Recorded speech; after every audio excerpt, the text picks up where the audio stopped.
Okay, ladies and gentlemen, welcome to LABMP 590, Technology in the Future of Medicine. We're saying that this course is about the accessible future. We describe the future in a way that's easily understood and it seems positive. A lot of people you talk to aren't that sure that the future is positive, but we're pretty sure about that. Yeah, and so there is, you've probably already discovered on eClass that there's a quiz for today. And the quiz you can take anytime. And the advantage of the quiz, it's a lot like the midterm. Now, of course, it's not very interesting for the medical students because they don't have to take the midterm. But for those of you who are actually taking the course and you take the midterm, this little quiz not only tells me how much you already know about the subject matter of the course, but also gives you an idea about what the midterm is like.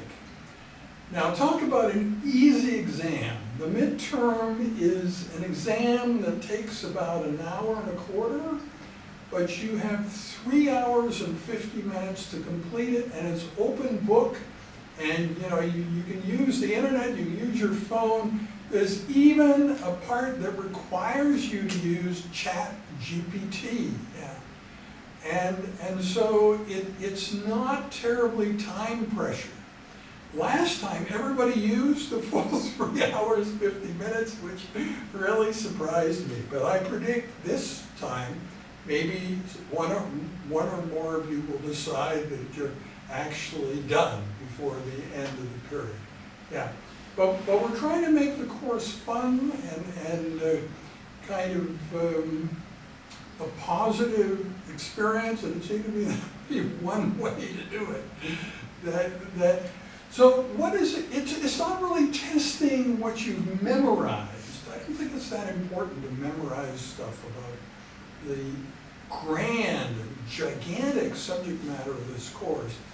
If you think about what this course is about, it's really about everything, right? Everything, everybody, how many everys you want to put it, you know, where the future's going, right? So we have some parts of the course that are a little bit unusual, but I think actually make the course easier. One is this idea of the mentor. So you can take anybody who's ever taught in this course, and this includes young people your own age, because we've had a lot of young people lecturing in the course over the 12 and a half years that it's been taught, and have them be a mentor to you. They're not going to like write your paper or prepare your final presentation, but just give you some advice of how to find an idea that would actually fit in the 20-minute time period of the presentation, and even if there's a strategy for how to make the final paper out of the transcript of your YouTube video. So that's what we did, because we thought that probably ChatGPT, if you said, write me a paper from the transcript, they say, no, I can't do that. That's way too complicated. What are you talking about? Yeah. So we might be wrong, but it at least gives you kind of unique starting point where the possibility of your plagiarizing isn't very great, because you're already starting with something that's your own words from your YouTube transcript, and then editing, modifying that. So that's how you create the final paper. The lecture schedule that I've circulated is very solid for the first months, the first like 4 weeks. The subjects and the people listed are exactly the subjects and the people who will be teaching. And yeah. the truthfulness of the document gets a little bit less as you go on and on. And in fact, we're not really sure about the very end of the AI teaching. The AI teaching at the very end of March and early April. So there will be some changes. And one of the things you can begin to ponder, I don't know if it's a deep and disturbing question, but like how early in the morning could you show up for a Zoom lecture? Because Marcus Hutter, this is a name that you'll begin to recognize, because we've been teaching about this AI scientist in this course the whole period. He's sort of an AI scientist that marches to the beat of a different drum. If you know an AI scientist and ask them about Marcus Hutter, they'll get a funny look on their face and then they'll say, he's not one of us. Yeah, well, I only do that. He's a little bit different, but he can tell you things no other AI scientist can tell you. Like, what will the singularity sound like, you know? Once machines are smarter than the whole aggregate human race, what's it going to sound like? And Marcus Hutter can tell you will sound like white noise. No other AI scientist knows that, you know. So I thought it might be fun to get Marcus Hutter to actually teach you guys at the very end of the course. He's in Germany though. He's 8 hours ahead of us. So if we have him teach at 2 p.m., it's like 10 p.m. for him. And the only other time he actually taught students just like you directly, he hated it. He said he never wanted to do it again, and he wanted me to delete the video, and yeah. So anyway, so I'd like to make this experience for him better. I think having it in the morning, our time, which would be like sometime maybe in the late afternoon, his time might be better. So the question is, on a Tuesday or Thursday, would you be up for a Zoom call that begins at 7:30 and like ends at 8:50? You know, that means that you have, if you have a class at 9, you can still attend it. But think about that, and think about other ways to make it more rewarding for him.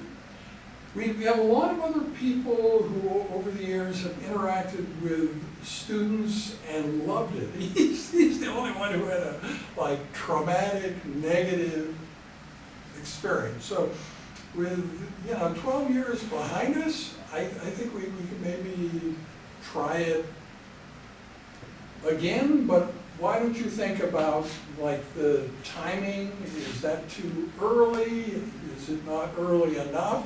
I go for 7, 6:30, I don't know. Yeah. Anyway, think about that. So the course format on Bear Tracks, it sounds very structured, right? I mean, it's got 2 components of the course. It's got the presentation and then the seminar discussion afterwards and so on. And it isn't really like that. It's much more fluid. And so sometimes it will be like that. Let's say a 50-minute presentation, then 30-minute discussion. Other times, the presentation is so astounding that you guys are shocked and can't think of anything to say or to ask. Yeah, and so you can see examples of that in the past, where it's been a really awesome presentation, and then for some reason there's no discussion at all. We ask the students if they have any questions, and they're just frozen in place. So to some extent, we react to whatever the situation is, whatever the students want to do, and that includes things beyond the course that might or might not be fun for you. That in the history of the course, there has been a club associated University of Alberta club associated with the course. You probably know about clubs. There's one rule about a club. It has to have a bank account. It has to have money, okay? Now what do we do with the money? We get food and drink and pay for people that entertain us, musicians, street performers, that kind of thing. And we can do it in evening, weekends, or we do it during regular class time. Sometimes, some groups of students are really into this, partying thing, and we do a lot of that. Other students, their lives are very complicated with kids and jobs and all sorts of other responsibilities, and they cannot imagine why they would ever get obligated to go to some stupid social event outside of class time. So as you may know, in recent years, I'm doing 2 social events inside class time, and with large balloons from the balloon store and stuff like that. And some of you have actually been traumatized by seeing the remnants of those previous parties. Yeah. So you can also think about that, whether you want this to be entirely serious and about the business of the future and what's happening and where AI is leading us, or if you like the idea of having social events. You'll find we've had a guy who performs with a bullwhip. When I first heard about that, I thought this is completely unsuitable for a university course, but it's not. He actually is like a failed lawyer. He went to law school but didn't end up practicing law. So he's got similar intellects to us and similar interests, and yeah, he's kind of a fun guy to hang out with. So there are lots of options. For some students, and for some of you, this is just another course. Okay, it's a course you take, and when it's over, it's over, and you're on to other things. And other students, maybe about 2/3 of the students, get hooked.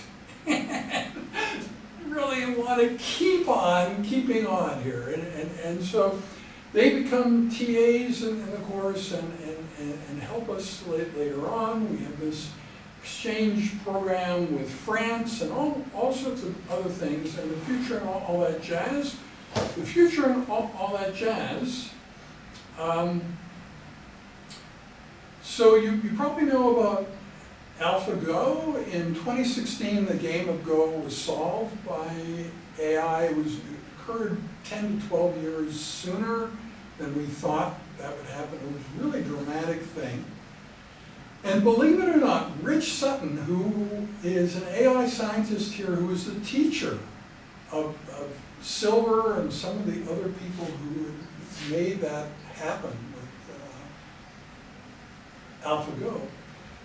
Rich took part of all the things that occurred that day, but they were way ahead of us. They were in South Korea, which is many hours ahead of us.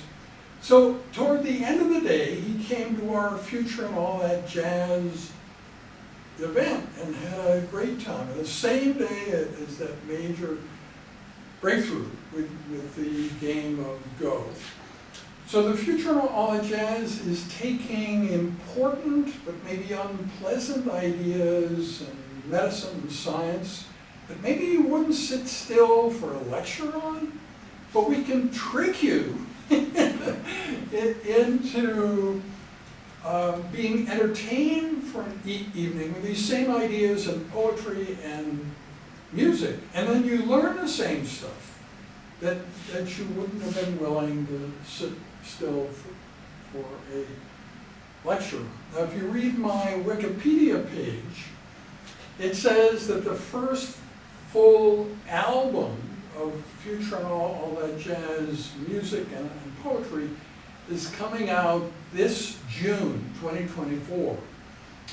I don't think that's going going to be the case. Mallory, Chipman, and I are both doing a bunch of other things. We plan to do it sometime, but it's probably not going to be June 2024. But as you may know, we have already the first song from that album. It's called Heart Drive.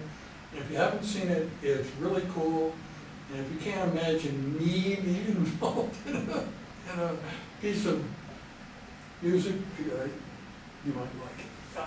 Okay, so courses, deadlines, evaluations.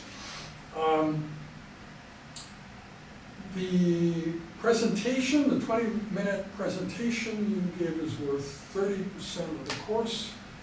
Paper that's due really on the last day, on April 11th, is 40%, midterm exam is 20%, class participation is 10%. They're probably used to deeply unfair class participation grading because there's COVID and all sorts of other stressful things happening in your life. And yeah, so we have a unique way of grading class participation by having you choose little projects related to the subject matter of the course. There are a total of maybe 25 of those. You only need to do 5. And then if you do all 5, you get full marks for class participation. So that's how we grade that part of the course. So the grading in general, this is a graduate course, but mainly taken by undergraduates. I mean, that's just the way it is. And so it has a higher number maybe than any course you've ever taken, but it's still, but that means that it's graded like a graduate course, so if everybody does well, they can get a high grade, and there are many high grades in this course. However, about halfway into the 12-year lifetime of this course, another group of students discovered it. There are students here who are not looking to get an A. They're just looking to enjoy, to kind of soak up the vibes of being a part of university life, taking the cool courses. So that has led to another kind of superimposed cadre of students. This high-performing cadre that were also like in the Peter Waheed leadership course, and some of the people were students in my course were also students here, and some of the students there are taught here, and so on. But these other students led to the following situation that I don't think you'll find in any other course. Some of the students who got the lowest grade in this course enjoyed it the most and then served us many years as TAs afterwards. So like they got a B, which is what they enjoy getting at this university. It's a perfectly good grade.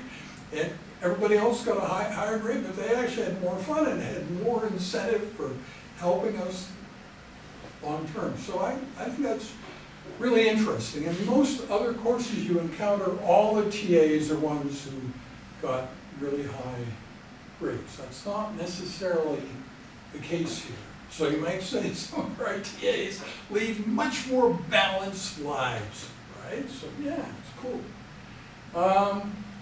Okay, one of the key ideas in the course is the technological singularity. So this is something you need to learn in the course. If you're taking the course, then later on, when you go to parties or whatever, when it gets a little dull, you get something to talk about nobody else can talk about, which is this, the technological singularity. What is the world going to be like when machines are smarter than the whole aggregate human race, when you can only figure out what's going on by collaborating with them in some way? And each of you can find your own way of sort of describing this and what you think it's all about. But the cool thing about 2024 is a lot of people think it's a lot closer at hand than we thought, right? And so there, you could be forgiven for not knowing anything about this term before 2011. But in 2011, two big things happened. Singularity was on the cover of Time magazine, and the computing program Watson beat all the top players on the game show Jeopardy. So that was sort of the beginning. But you may say, well, what about the singularity now, Dr. Solez? Give me something now. Yeah, I can do that. Yesterday, this cartoon appeared. It's from Anders Sandberg, and it's thinking about some of the arbitrary standards we have in our society, like if you're going to get a wrench, want a wrench of a certain size, you want to know whether it's metric or by inches, right? And if you're talking about weight of something, you want to know whether it's in pounds or kilograms, yeah. And this is a rather amusing prediction that we'll have these fantastic evolutions of practically everything that's going to be working in a much higher plane. But these competing standards will still be there. So if you want a third arm, and the third arm, the rest of your artificial parts are all in inch measurements, but this third arm's metric, that's going to be a big problem, right? So that's what this cartoon is about. So I think you'll find this is not going to be the last cartoon this year about the singularity, what it's going to be like. What about somebody to teach you about artificial limbs? We have that. Patrick Pilarski is teaching in this course, and that's his specialty area in AI. Where did the course begin? You can watch the videos of the focus groups that conceptualized the course back in March of 2011, and indeed, a lot of the way that the course runs is exactly what those students suggested at the time. It's kind of funny, it's a graduate student focus group, and they were very high-minded and really great ideas, and then there was an undergraduate group, and they were just all about grades and grades and grades, and how it's going to be rated and grades and grades. But anyway, both of them, contributed in interesting ways. But what we agreed back then is the course is, in principle, available to the general public. And there have been times when there's been a lot of that. People who are not formally registered for the course at all, who just came and sat in the seats. And some of them were very young as 14 and 15, and some of them were very old, I think 77, 78, 79, older than me, if you can imagine. Yeah. So, and the idea that we should, because it's a fairly unique course, be sort of documenting, chronicling what we're doing in the course. Because despite my feeling in the beginning that all I had to do was begin talking about this course, and a similar course would start up in every other university, that really hasn't happened. So I think it probably will at some point, but it's certainly not mainstream yet. So this is one of the few courses that is mainly about speculative content. Every other course you've ever taken is about things that already exist and facts that are right now. We're talking about things that are going to exist and facts that will be important in the future. And there's always been this interest in what machines could do, really, from the very beginning. If you think about that Sony camcorder, that may seem like the most boring possible subject, but it has a smile shutter feature that's so old that when you get a new Sony camcorder and read the specs, they don't even talk about the smile shutter feature, but it's already there. It's one of the oldest features in Sony camcorders. So it's looking at the video stream and trying to decide what would be interesting still photos. So we have thousands, I don't know, hundreds of thousands of images from the course taken in that way. So there's no human taking them, but the camcorder was taking these still pictures. And this is one of them. This is Osmer Zayan, who is one of the AI lecturers in this course. You think of capturing an image like that, you probably couldn't do it, right? You don't hold your hands like that, for a long time. It's sort of momentary. Yeah, so there are many pictures like that that a sentient machine can obtain that would be really hard for a human. So we began in really primitive surroundings. We have a conference room in anatomical pathology in the hospital, and that's where the course began. And the air handling in the room is louder than any of the lecturers, and lighting is terrible, and so on. But anyway, we do that. Then we went to very, very large buildings where, there were just a few of us down front. The room held 400, 500 people, but we were only using it. But that room had so much technology. But eventually, the university discovered we were using rooms like that, and they required us to make an adjustment, use a more appropriate size room.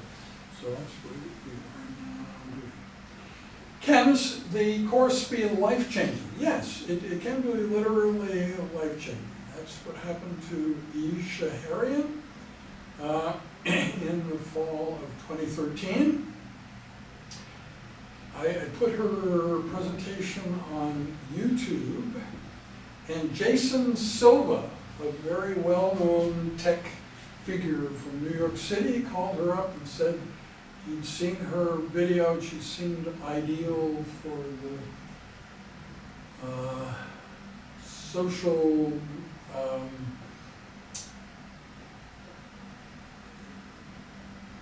I can't remember now the exact job that she ended up with, but literally she went to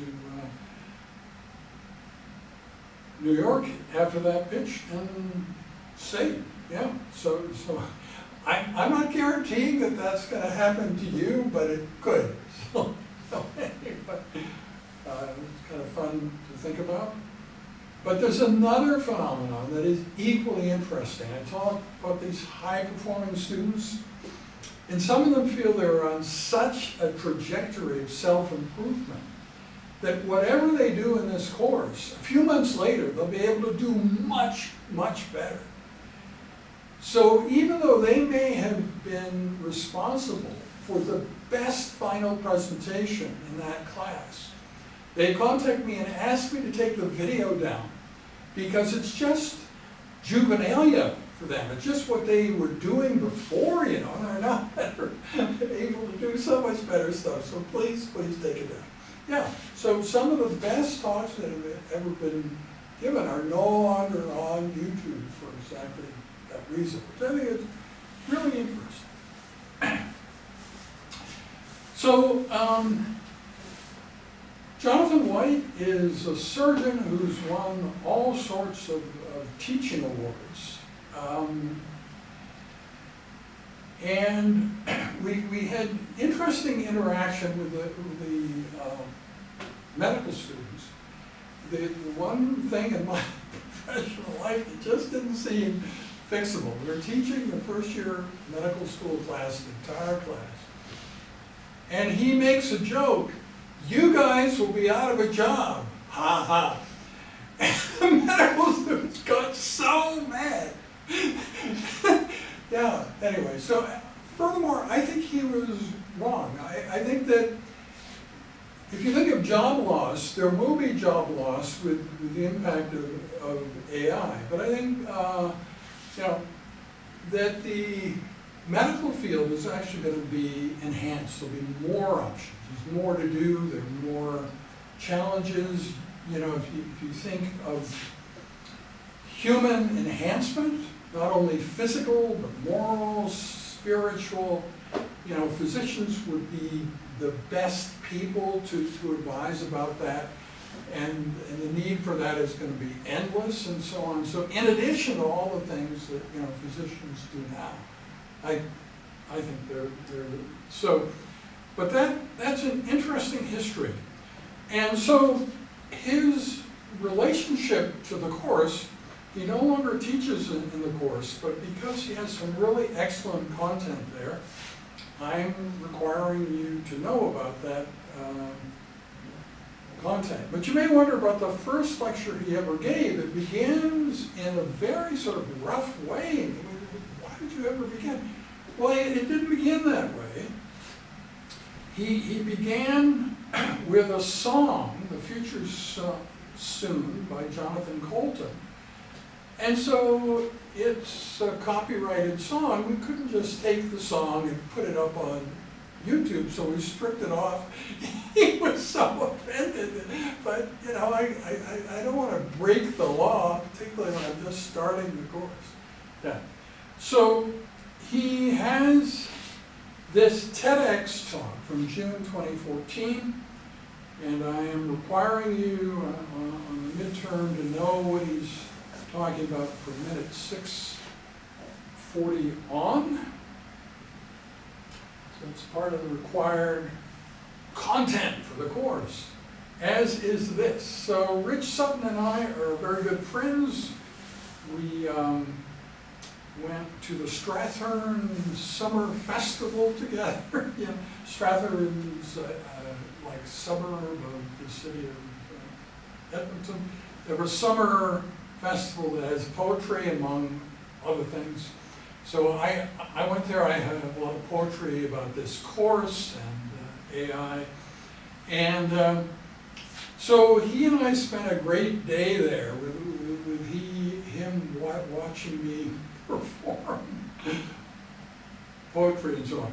What you're required to know has to do with his unique conduct at the first AI safety meeting, the first important one, the first high-profile one, which was in January 2015 in Puerto Rico. He's the only person from the University of Alberta there, and the only one arguing on behalf of the sentient machines. Everybody else is planning how to keep AI in a box in a basement locked up so it can't access the internet and tie its hands and all that sort of thing. How to enslave sentient AI. That's what most people were talking about. There are many famous people there, and you know, celebrities, tech entrepreneurs, heads of companies. But we require you not necessarily to believe this point of view, but at least to know what the point of view is. That eventually we need to accept and share a power of the AI. AI will not be under our control, compete and cooperate with us just like other people, except with greater diversity and asymmetries. We need to set up mechanisms, social, legal, political, cultural, to ensure that this works out well. Inevitably, conventional humans will be less important. So step one, lose your sense of entitlement, that humans are best at stewardship of the earth. No other entity could ever be better at stewardship of the earth than humans. If you watch the news any day, you find some strong evidence that that is not the case. That humans are doing a lousy job of stewardship of the earth. Yeah, so lose your sense of entitlement, include AIs in your circle of empathy. So you're required to know about that. So March 1st is Future Day. March 1st does not fall on a Tuesday or Thursday this year, though, so this year we're making February 29th Future Day, and Rich Sutton is teaching on that day.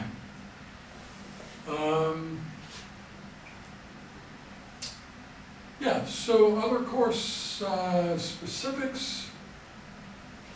We endeavor to shoot broadcast quality video of each lecture so people who aren't here can still experience it.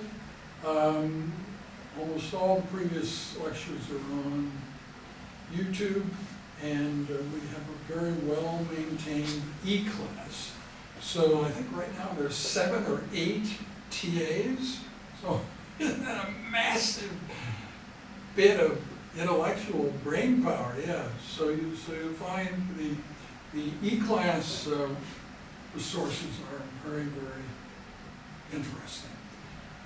I haven't added the medical students yet to e-class, but I will soon. They'll have access.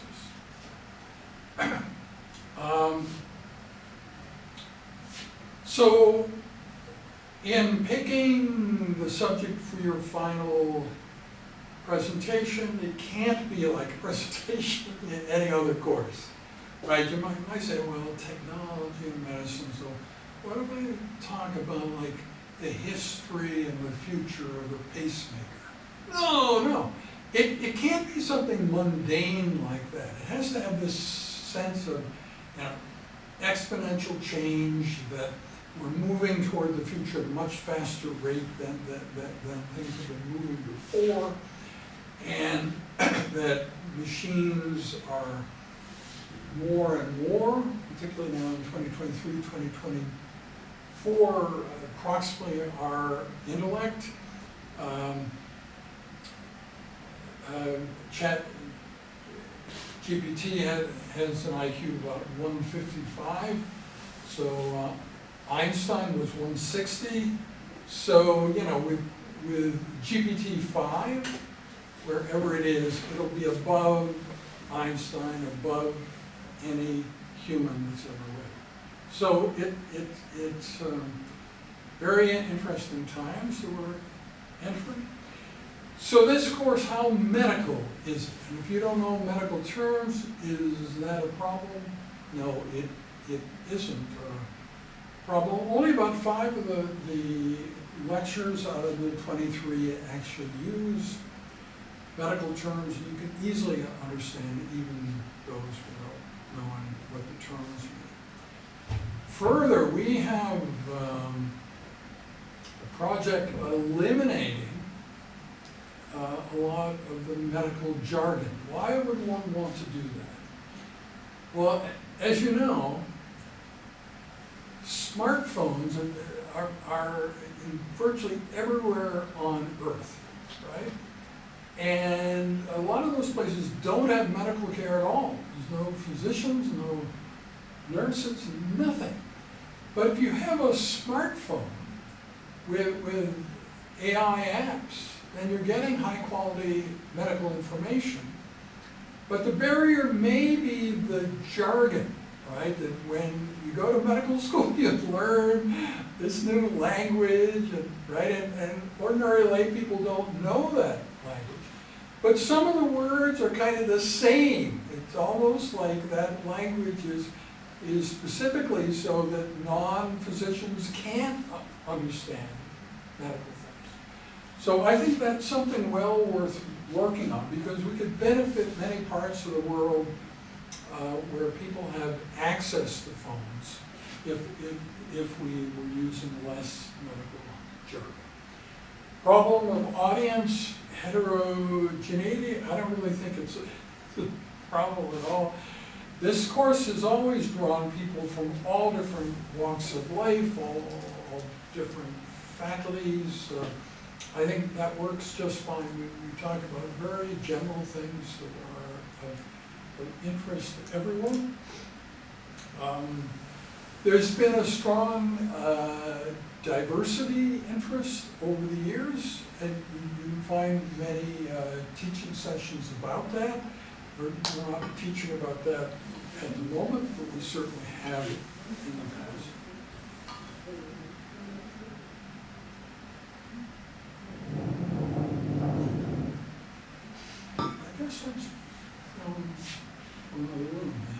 Okay, so the new things, the Le Mans France, we have people who have been there can tell you about what that experience is like. The student exchange. I've already talked about the possibility of social events and the possibility that you may wish to be a TA in the future. Yeah, so list 7 people there. That's approximately what we have at the moment. Okay, so this is Marcus Hutter, and next time I'm going to talk more about him, and I will send you the link of the PowerPoint with audio that he prepared specifically for this course. Can intelligence explode? And what you'll find is very interesting that he describes a very dystopic world, and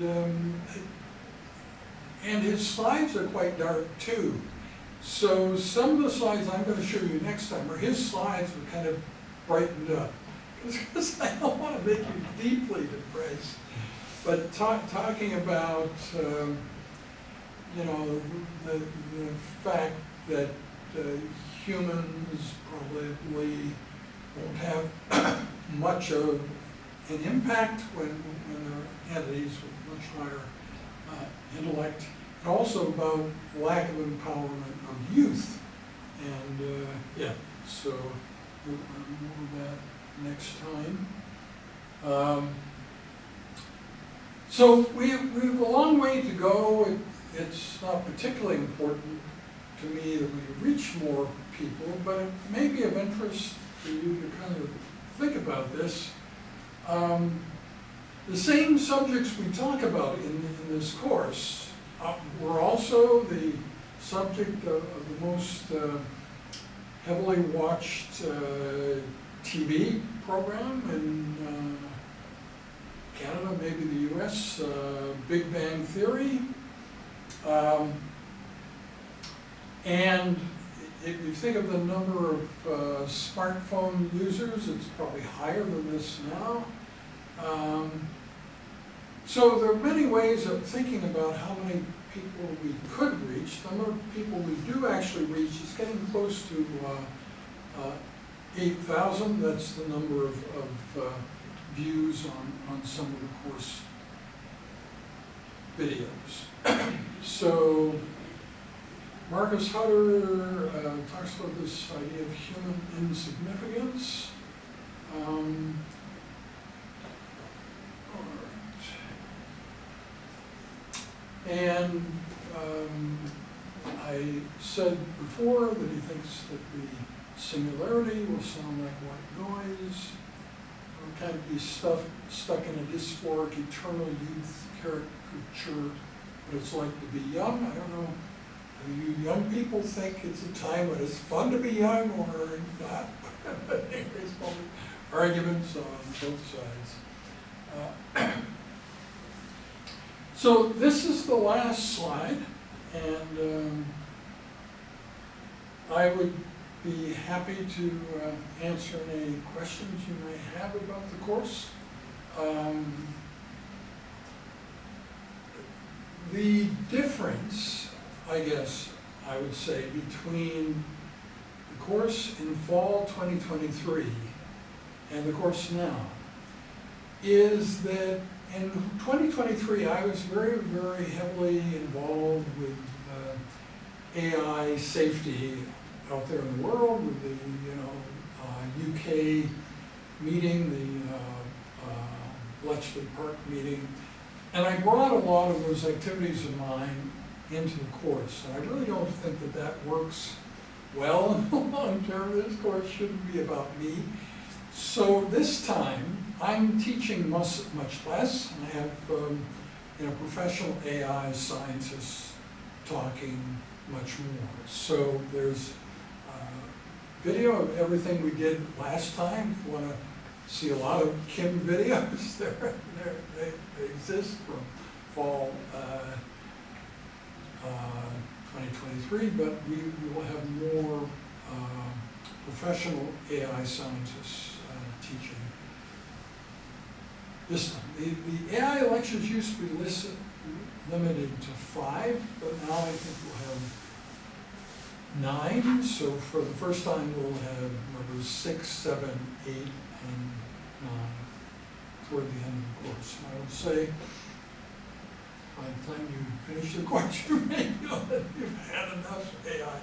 But it's sort of different AI. It isn't just getting into the weeds of AI, but thinking about how society, AI, and the future sort of relate to each other.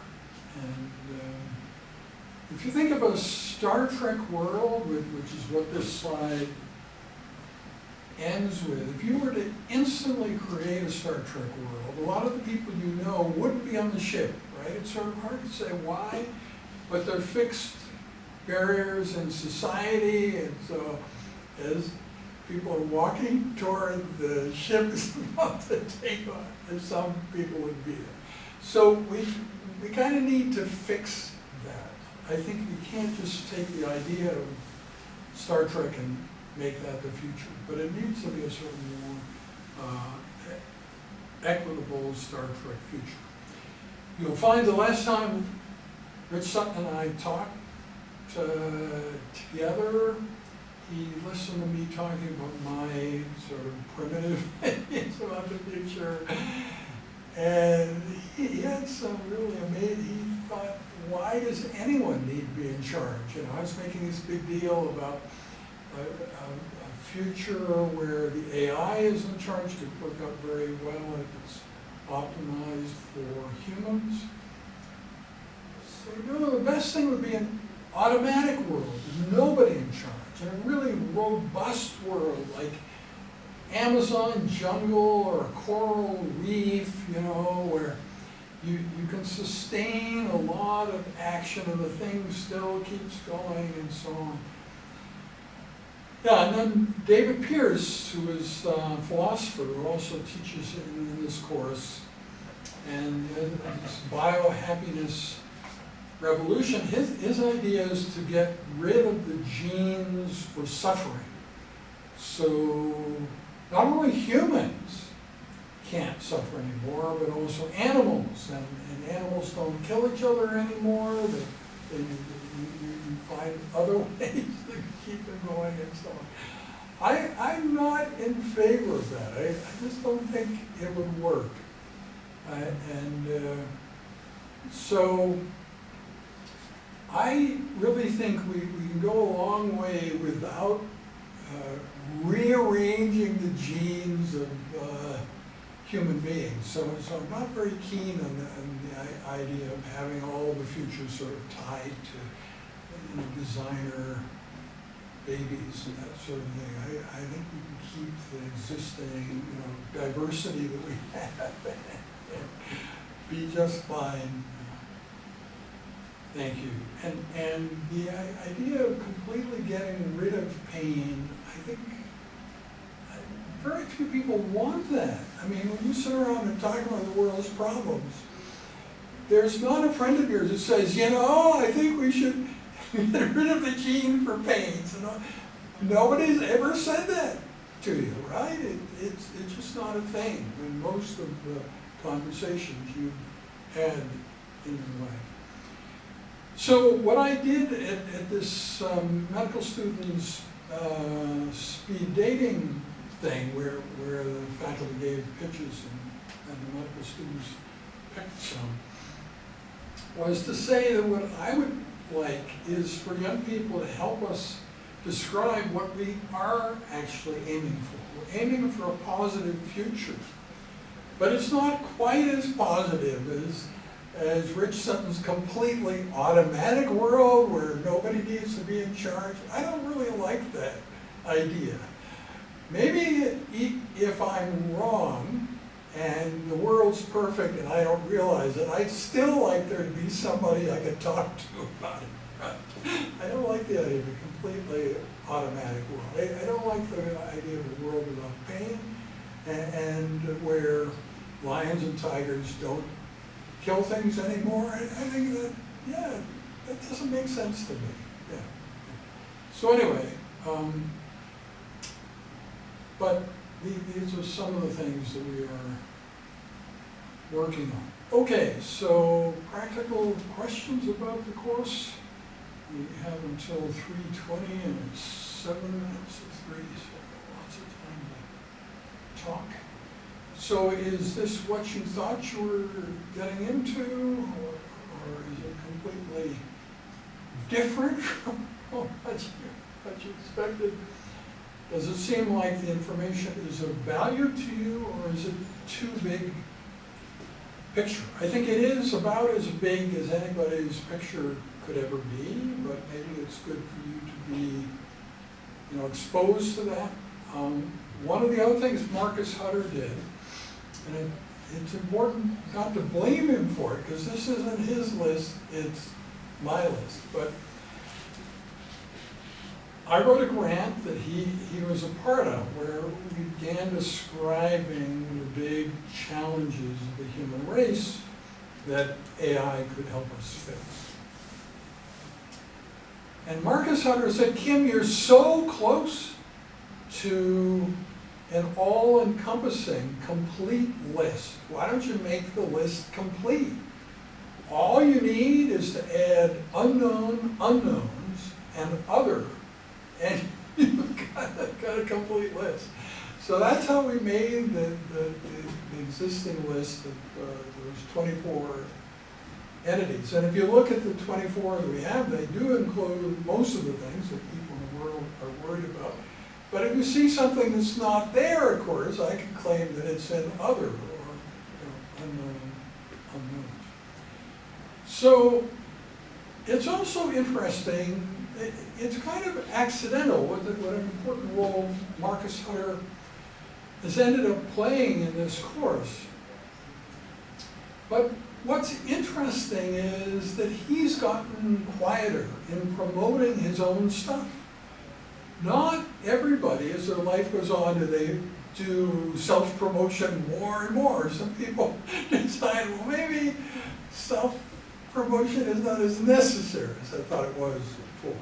So you very seldom find him talking about the unique ideas that he's generated.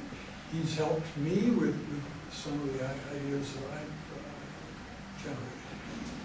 I think it would be very interesting to have him teach in this course at the end of the term, and I think we'll figure out a way to do that. And you guys can help me fine-tune that, so when we make a pitch to him, he will actually say yes. He will recognize that it's been a lot of years since the last time that he taught in the course, and he's try it once more, and you seem like a very benign group of humans, so I don't think it's terribly traumatizing for him to interact with you. Are there other questions?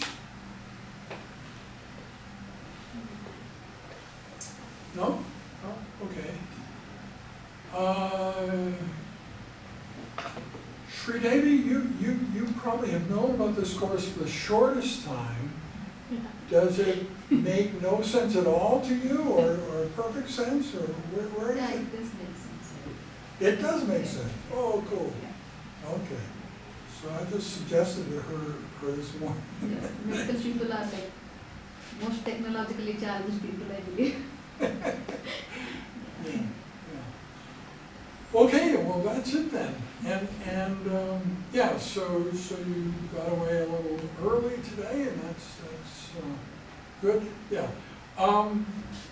But I think maybe one of the positive things to say about the course, and this is really true, that a lot of the people who take it, the course becomes a part of their life, and they really become, passionate about it. So it's kind of cool, and you're taking it at a time when not very many people are taking it, even though we have recently heavily promoted it. I did a very well-crafted Instagram post the end of December, but it's at a time when most students have already decided what they're going to take for this term. So it will impact the number of students that we get in September 2024, and I think we'll probably have a lot more at that time.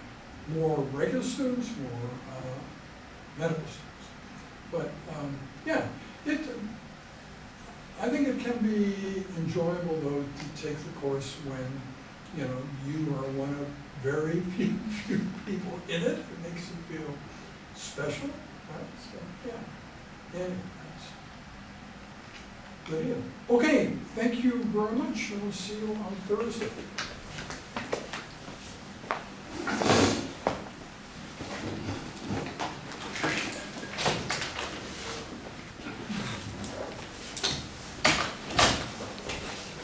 See, I would cut the recording, but I don't know how to stop. Oh, you have it going? Oh, cool. What? Did you stop the recording? No, you didn't. You can't stop it. Do I press stop? Yeah. See, I'm also learning in 2024. My IQ is also going up after I learned this. You did it.